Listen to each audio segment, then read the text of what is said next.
आप देख रहे हैं हिंदी खबर। आपके साथ में हूं वंदना स्ट्रोही। छत्तीसगढ़ दौरे पर आए राहुल गांधी के सलाहकार सचिन राव का ग्रैंड वेलकम हुआ। सीएम भूपेश बघेल ने उन्हें जिस तरह पलकों पर बिठाया, उसको लेकर सियासत गर्मा गई है। भाजपा ने सीधे आरोप लगाते हुए कहा कि कुर्सी बचाने के लिए प्रदेश में प्रतियोगिता चल रही है। तो पहले आप देखिए रिपोर्ट, फिर इसी मुद्दे पर हम करेंगे चर्चा।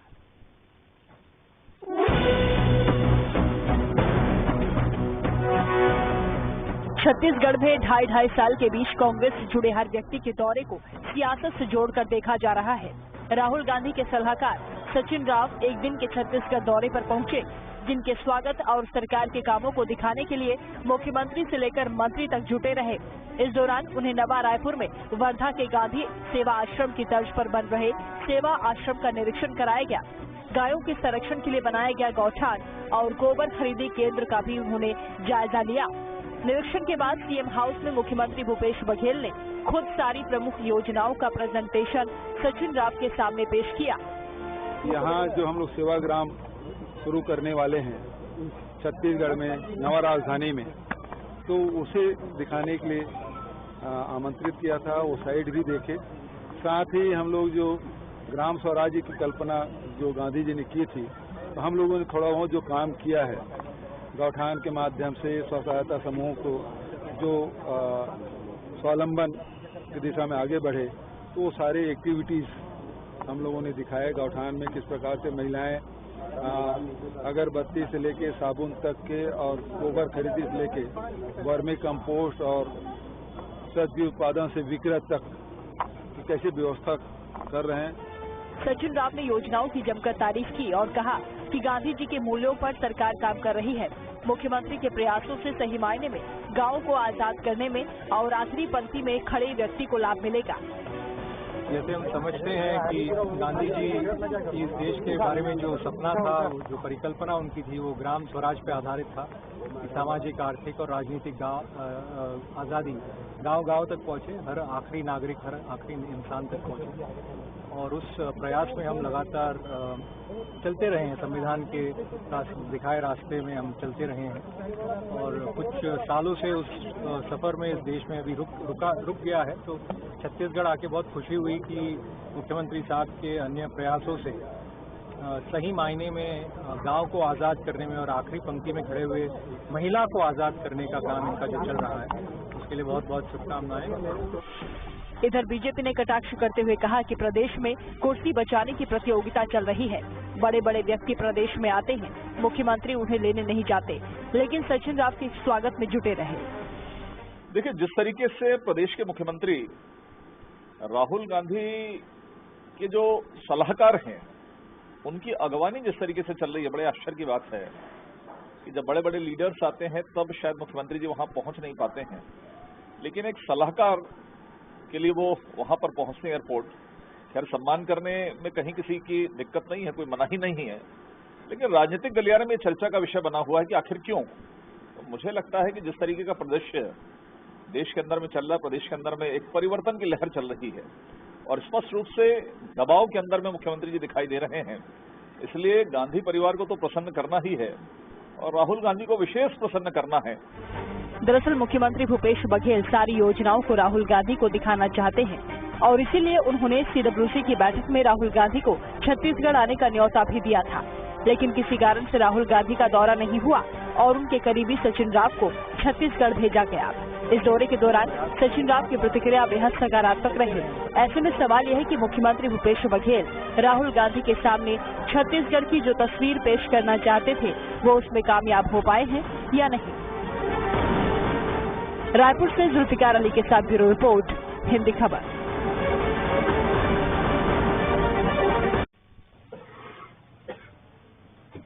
चलिए चर्चा की शुरुआत करेंगे। तमाम खास मेहमान हमारे साथ जुड़ चुके हैं, परिचय आपसे करा दें। नितिन भंसाली जी जुड़ रहे हैं, प्रवक्ता हैं कांग्रेस के, स्वागत है आपका। अनुराग अग्रवाल जी, नेता भारतीय जनता पार्टी, हमारे साथ जुड़ गए हैं, आपका भी स्वागत है। और के शर्मा जी आ गए हैं, वरिष्ठ पत्रकार हैं, आपका भी स्वागत है। शुरुआत में नितिन भंसाली जी आप से करूंगी। बीजेपी आरोप लगा रही है कि राहुल गांधी के सलाहकार का जिस तरीके से ग्रैंड वेलकम किया गया है, उससे ऐसा लगता है कि प्रदेश में अभी भी मुख्यमंत्री की कुर्सी को लेकर प्रतियोगिता चल रही है, जिस तरीके से मुख्यमंत्री ने उनका स्वागत किया। इस तरह की मानसिकता वाले जो लोग हैं, इसको अच्छी मानसिकता के लोग कहूँगा, अच्छी राजनीति जिनके साथ में चलती है, इस प्रकार की जो बातें करते हैं ना खुला। सचिन राव जी छत्तीसगढ़ आए थे, वो हमारे अतिथि थे। जो भी आता है ग्रांड वेलकम देखिए छत्तीसगढ़ में सबका होता है। हमारे AICC से जो भी नेता आए, पूर्व मंत्री आए, जनरल सेक्रेटरी आए, सभी को बराबर रूप से मान सम्मान मिलता है। उसी कड़ी में सचिन राव जी को भी मिला। सचिन राव जी कांग्रेस वर्किंग कमेटी के मेंबर भी हैं और Sachin Rao ji all India Congress committee के राष्ट्रीय प्रशिक्षक भी हैं।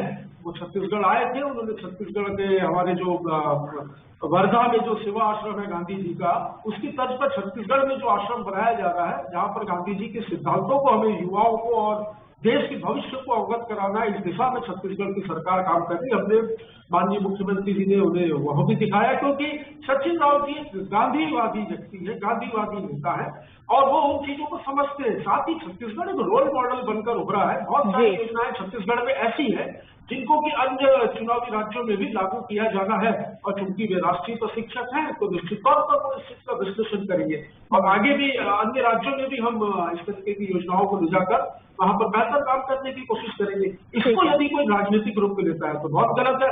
नेता तो बीजेपी के भी आते रहते हैं। आज ही बुरस्त दिया है, बीच में अभी कुछ 15 दिन पहले निर्मला सीतारमण जी आई हुई थी, केंद्रीय वित्त मंत्री। इसके अलावा स्मृति ईरानी आते रहती, बहुत से नेता इनके भी आते रहते। तो हम भी क्या ये सोचे कि क्या प्रदेश अध्यक्ष और नेता प्रतिपक्ष के बीच कुछ है या वो ऐसा कुछ भी। देखिए ये अच्छी मानसिकता, नेता आते हैं जाते हैं, वो अपना काम करते हैं और हम सभी को बराबर सम्मान देते हैं। ठीक है, अनुराग अग्रवाल जी, आपको क्यों लग रहा है कि प्रतियोगिता चल रही है? 2.5 साल का CM फॉर्मूले का जिन्न फिर जाग गया है? देखिए, गजब का परिदृश्य देखने को मिल रहा है अभी छत्तीसगढ़ में, क्योंकि कांग्रेस के ही 2 वरिष्ठ नेता माननीय भूपेश बघेल जी और TS सिंहदेव जी की जो आपसी रस्साकसी है वो अब स्पष्ट रूप से सतह पे आ गई है। अभी कुछ दिन पहले की बात करें, जब भूपेश बघेल जी दिल्ली गए थे अपने विधायकों को लेकर और उन्होंने कहा था कि मैं माननीय राहुल गांधी जी को छत्तीसगढ़ में न्योता देने के लिए आ रहा हूं। उसके कुछ दिन बाद छत्तीसगढ़ के प्रदेश कांग्रेस प्रभारी PL पुनिया जी आते हैं और कहते हैं कि राहुल गांधी जी के आने का कोई कार्यक्रम नहीं है।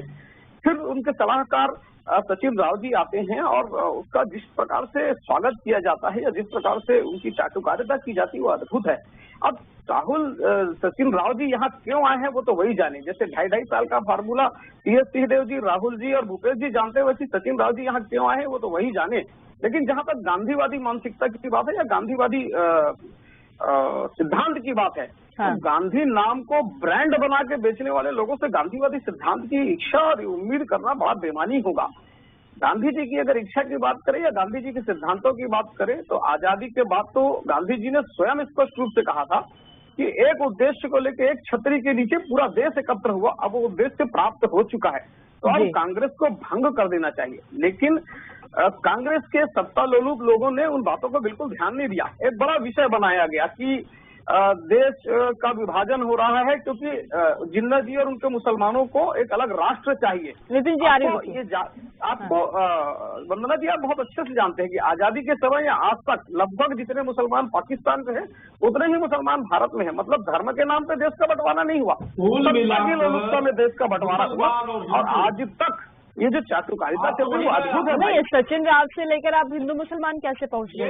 इसलिए मैं पहुंच गया हूँ कि आप देखिए कि सचिन राव जी यहाँ पे आते हैं, एक राजनीतिक सलाहकार को इतनी ज्यादा तवज्जो दी जाती है और जहाँ तक गांधीवादी परिदृश्य की बात करते हैं उन विषयों में बोल रहा हूँ। गांधीवादी सिद्धांतों के अनुसार तो इनको ये भी दिखाना चाहिए कि कैसे हमने शराबबंदी नहीं की, कैसे हमने महिला स्वच्छता समूह से झूठ बोलकर उनसे मात्र कुछ पैसे दिलवाए, कैसे गोबर खरीदी में भ्रष्टाचार हुआ, ये सारी बातें भी उनको दिखानी चाहिए थी। के शर्मा जी, आला कमान को खुश करने के लिए तवज्जो दी गई है या जनरली जैसा कि एक गेस्ट के तौर पर उनको देना चाहिए था सम्मान वही मिला है? देखिए, छत्तीसगढ़ में जो 2.5 साल वाली बात हो रही जिससे सचिन जी के दौरे को लेकर देखा जा रहा है, तो मुझे लगता है कि 2.5 साल वाली बात तो ये तो हाईकमान को तय करना है, सीधे 2 लाइन की बात है, उसमें है कि नहीं है। लेकिन जो उनका दौरा है, राहुल गांधी जी आने वाले थे, अभी तक नहीं आ पाए हैं, तो हो सकता है वो उनको भेजे हो या अंदरूनी उनका हो सकता है। भूपेश बघेल को ये आत्मविश्वास है कि उन्होंने जो 2.5 साल या लगभग अब 3 साल होने जा रहे थे, इस दिशा में उन्होंने बेहतर काम किया है। तो पहले जो हाई कमान है उनके कार्यों को देख ले, विधायकों को और आम जनता के बीच में उनकी छवि को देख ले, उसके बाद कोई फैसला करे। ये हो सकता है अंदरूनी कोई बात हो। तो उसमें उन्होंने जो ग्राम स्वराज की और ग्राम में जो गुठान के माध्यम से, गोबर खरीदी के माध्यम से, नरवा गुरवा गरवा बारी के माध्यम से जो वो एक नया प्रोजेक्ट लेके आए हैं, उनको किस ढंग से क्रियान्वित किया जा रहा है। चाहे यहाँ पे वर्धा की तर्ज पे प्रोजेक्ट के तरफ भी यहाँ पे जो गांधी आश्रम की स्थापना की जो बात हो रही है, सेवाग्राम जो रहेगा, वहाँ भी रोजगार की, स्वरोजगार की बात आ रही है, लोगों को प्रशिक्षण दिया जाएगा। मेन चीज है देश की समस्या बेरोजगारी, यदि रोजगार के लिए उसको उपयोग किया जा रहा है तो इसमें कोई दिक्कत नहीं। दिक्कत सिर्फ ये है कि अभी जो इनके योजनाएं जो पूरी तरह जो चल रही है, उसको लेकर के टीएस बाबा अभी फिर से देख रहे हैं कि 1-2 दिन में आते हैं, फिर जा रहे हैं। तो ये हाईकमान को कहीं न कहीं एकदम स्पष्ट हो जाना चाहिए कि इस तरह से नहीं है। छत्तीसगढ़ को अस्थिरता की जो बात आ रही है, उसको हाईकमान स्पष्ट कर दे कि यह 2.5 साल के नहीं, पूरे 5 साल के लिए भूपेश बघेल के खिलाफ अभी तक। देखिए शर्मा जी, यानी टीएस सिंहदेव अभी उम्मीद में बैठे हैं कि उनका नंबर आ सकता है। ये तो दिल्ली जाने के बार को लेकर ये बात आई रही है, वो उनकी ओर से प्रत्यक्ष रूप ये बातें कही जाती है कि अभी तक के जो कुछ होगा बेहतर होगा, इस प्रकार के जो प्रत्यक्ष बातें वो करते रहे हैं कि लोग इंतजार करें।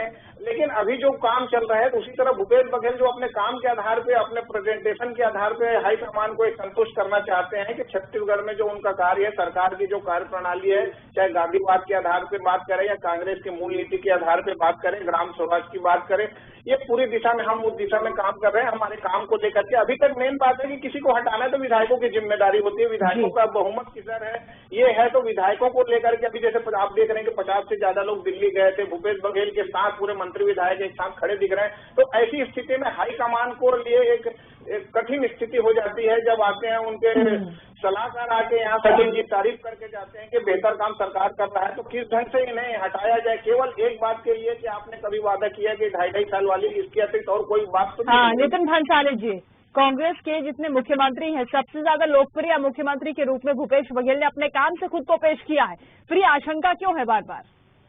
आशंका हमें थी, आशंका भाजपा को है और मीडिया को है, दोनों ने ही इस मुद्दे को उछाला। और टीएस सिंहदेव क्या प्रेशर पॉलिटिक्स कर रहे हैं, बार बार दिल्ली क्यों जा रहे हैं? अरे कोई दिल्ली जाने से किसी को कोई रोक सकता है क्या? हम भी जा सकते हैं, आप भी जा सकती हैं, आप तो खैर दिल्ली नहीं है। नितिन भंसाली जी, लेकिन टीएस सिंहदेव को लेकर जो बातें कही जाती हैं, उसके बाद उनका दौरा होगा तो सवाल उठेंगे ना। वो कोरी अफवाहें हैं, मुद्दा विहीन विपक्ष है, कुछ नहीं बचता है। तो कभी धर्मांतरण की बात करते हैं, कभी कवर्धा के मुद्दे पर दंगे फसाद करते हैं, कभी मुख्यमंत्री बदलने की बात करते हैं। मुद्दे इनके पास बचे नहीं है, इसलिए जो मन में आए वो बोलो, ना खाता ना वही। भाजपा जो बोले सब सही, सब जनता समझती है कि खाता वही, इनके पास कोई है नहीं और इनको सिर्फ उलूल जुलूल बातें करके टाइम पास करना है। क्योंकि अब 15 साल शासन करने के बाद 15 सीटों में ये सिमट के रहेंगे। हम साथ गए फर्स्ट स्टेशन में, इनकी बातों से कोई फर्क नहीं पड़ना। हम विकास की बात करें, हम मुद्दों की बात करें, तो आज ये सब ये फालतू मुद्दे उठाकर प्रदेश में क्यों आम जनता का समय और ध्यान ये खराब कर रहे हैं। आज महंगाई देखिए, सब्जी थाली से गायब हो चुकी है, धनिया मिर्ची अदरक प्याज कहाँ पर रेट पहुंच चुके हैं, डीजल पेट्रोल गैस महंगाई, इन सारे मुद्दों पर चुप क्यों है। जबकि यही एक पार्टी थी विपक्ष की जो गैस का सिलेंडर सर पर रखकर इनकी महिला मोर्चा की नेत्रियां जो हैं तथा कथित जो अदाकाराएं हैं, ये वहां पर खड़े होकर नारे लगाती थी, बहुत ही महंगाई की मार, अब की बार मोदी सरकार महंगाई गायन थी, वो क्या पता परी हो गई, क्या हुआ कुछ नहीं पता। अभी कोई बोलने को भी तैयार नहीं है। बड़े दुख की बात है कि सारे मुद्दों। ठीक है अनुराग जी, मुद्दे भटकाने के लिए आप लोग 2.5 साल का फॉर्मूला निकालते हैं, क्योंकि कांग्रेस तो साफ इंकार कर रही है कि ऐसा कुछ नहीं है। देखिए वंदना जी, मैं एक बात जो कहता हूं कि हमारे माननीय पत्रकार के शर्मा जी ने कहा कि छत्तीसगढ़ में अब स्थिति स्पष्ट होनी चाहिए। कांग्रेस को ये स्पष्ट करना चाहिए कि 2.5 साल तक कोई फार्मूला नहीं है, और ये स्पष्ट कांग्रेस, उनके मुख्यमंत्री भूपेश जी और उनके वरिष्ठ मंत्री टीएस सिंहदेव जी को ही करना पड़ेगा। ये भारतीय जनता पार्टी नहीं करेगी। और माननीय हमारे कांग्रेस प्रवक्ता महोदय ने स्वयं स्वीकार किया कि ये भ्रम भाजपा के मन में है और मीडिया के मन में है। मीडिया के मन में मतलब आम जनता के मन में। इसके कारण छत्तीसगढ़ में विकास रुक सा गया है। एक बहुत भ्रम की स्थिति हो गई है, चाहे वो राजनीतिक स्थिति में हो। आज आप देखिए कि कांग्रेस की बैठक में एक कांग्रेस के नेता ने तक मुख्यमंत्री जी के सामने में कहा कि स्थिति स्पष्ट होनी चाहिए। मतलब आम कांग्रेसियों के मन में भी इस बात को लेकर एक सवाल है। और कितने आश्चर्य की बात है वंदना जी कि भारतीय जनता पार्टी ने 15 साल शासन किया, कभी नेतृत्व की कोई संकट की बात नहीं आई। आज आप स्पष्ट बहुमत में हो, बल्कि 2/3 बहुमत में हो। आप क्या कह रहे हैं, हम स्वयं कह रहे हैं आप 2/3 बहुमत में हो, लेकिन 2.5 साल होने के बाद आप स्थिर सरकार नहीं दे पा रहे हो। कितनी बड़ी विडंबना है कि आप 2/3 बहुमत होने के बाद भी स्थिर सरकार नहीं दे पा रहे हो। आपके मुख्यमंत्री जी कहते हैं कि गांव बड़ा खुशहाल है, गांव में तरक्की की राह चल रही है, फिर इतनी बड़ी संख्या में पलायन क्यों हो रहे हैं? कुछ दिन पहले की बात है, बिलासपुर में 1000 से ऊपर लोगों ने पलायन किया। अभी कल की घटना देखिए, जम्मू में लगभग 50-60 के आसपास मजदूर फंसे हुए हैं, जो ये कह रहे हैं कि ईटा भट्टा में उन्हें काम कराने ले गया और मारपीट कर भगा दिया गया।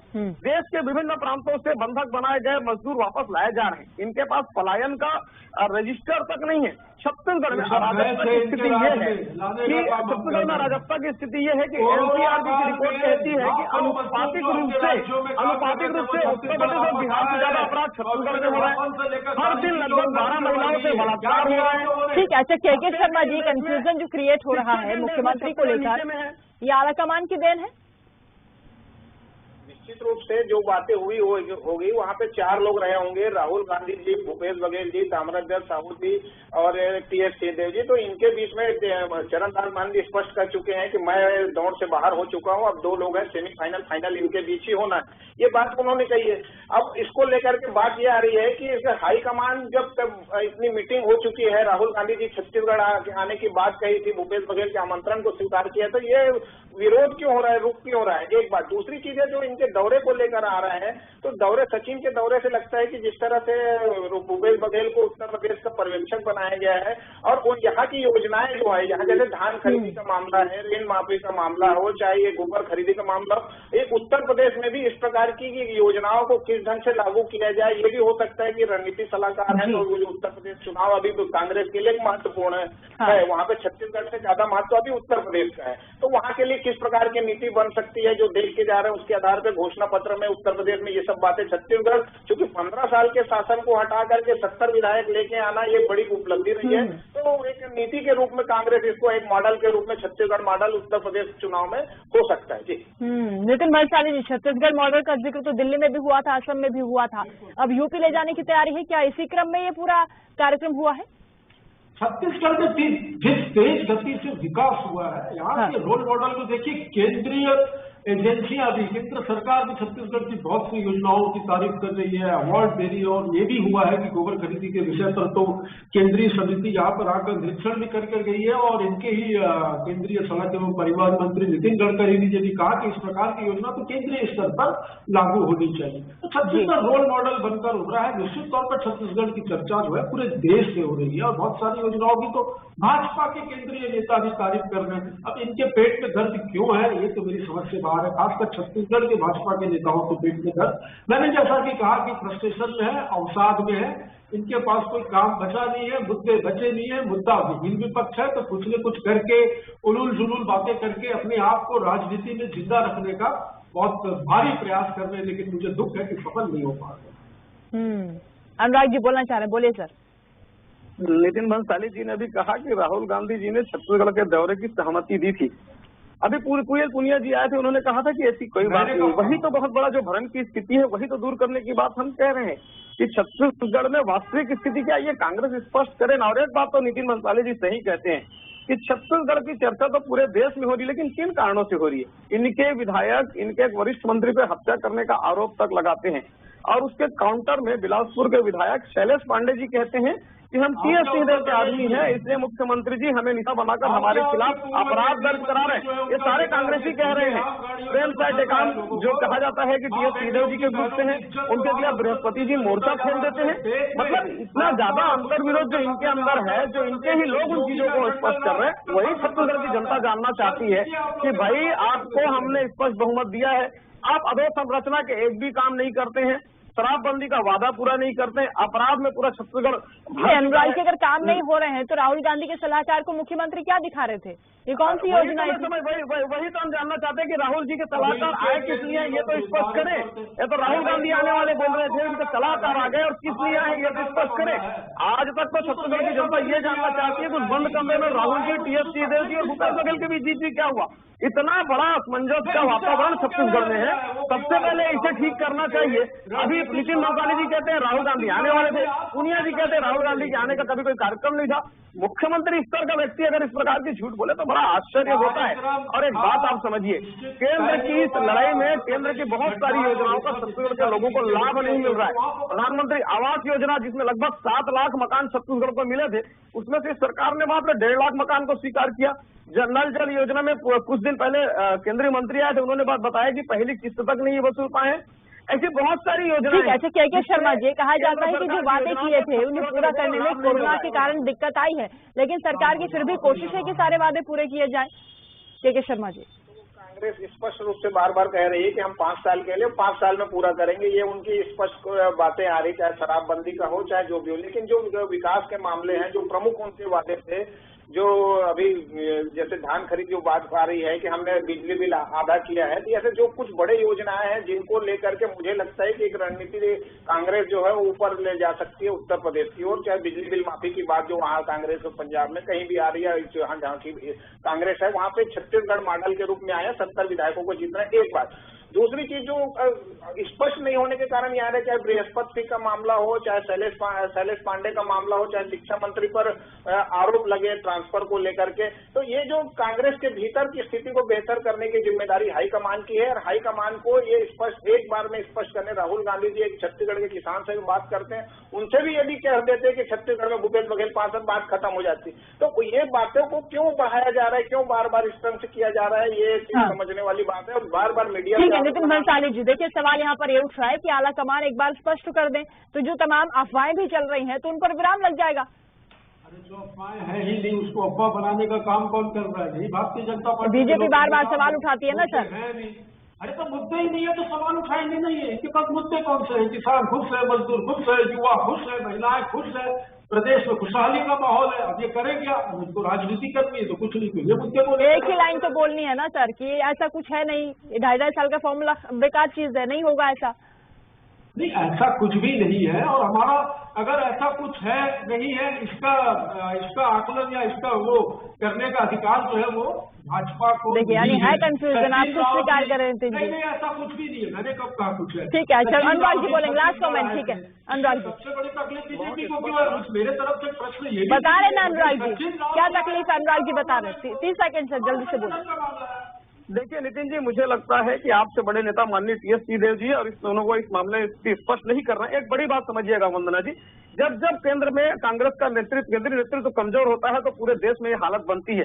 सोनिया गांधी कमजोर हुई तो शरद पवार जी कांग्रेस से अलग हुए, उसी समय नारायण दत्त तिवारी जी अलग हुए, उसी समय पीएस संगमा जी अलग हुए, ममता बनर्जी जी अलग हुए। आज भूपेश बघेल जी ने शायद केंद्र नेतृत्व को पंगु बना दिया है, इसलिए केंद्रीय नेतृत्व तो कहीं कोई ठीक है। बीजेपी भले ही सवाल उठाए, लेकिन सचिन राव खुश दिखाई दिए हैं मुख्यमंत्री के काम से और जो सरकार प्रदेश में योजनाएं चला रही है उनसे। ऐसे में आला कमान का क्या रिएक्शन होगा, क्योंकि अभी तो सब कुछ सकारात्मक नजर आ रहा है, ये देखना होगा। चर्चा में इतना ही, बहुत शुक्रिया आप सभी का हमारे साथ जुड़ने के लिए।